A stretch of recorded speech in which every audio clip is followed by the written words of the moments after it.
ইংরেজি সম্পর্কে একটু আইডিয়া দেওয়ার চেষ্টা করছি। আমরা কি বুঝতে পারছি আসলে আমাদের মধ্যে কী চরম ভুলগুলো বিরাজমান?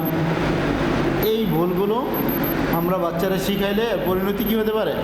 ভয়ঙ্কর হতে পারে কি না? এগুলো আমরা নিজেরা বেশি বেশি চর্চা করব, তারপরে সামনের দিকে আগাবো। তাহলে আমরা বাংলা বর্ণমালা সম্পর্কে আলোচনা করলাম। বাংলা মালা সম্পর্কে আরেকটা ভিডিও আছে। ইংরেজি বর্ণমালা সম্পর্কে আমরা দেখলাম। ইংরেজি বর্ণমালার মধ্যে কিন্তু কোনোটা ব্রিটিশ উচ্চারণ, কোনোটা কী আছে আবার আমেরিকান উচ্চারণ।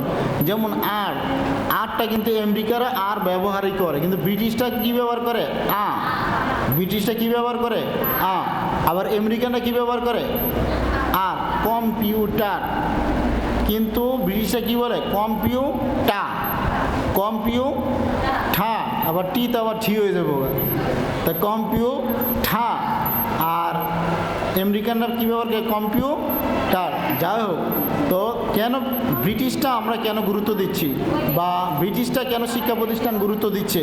ব্রিটিশটা উচ্চারণ দেওয়ার উদ্দেশ্য হলো ইংরেজিটা মূলত ব্রিটিশ থেকেই বিশ্বব্যাপী ছড়ায় পড়ছে।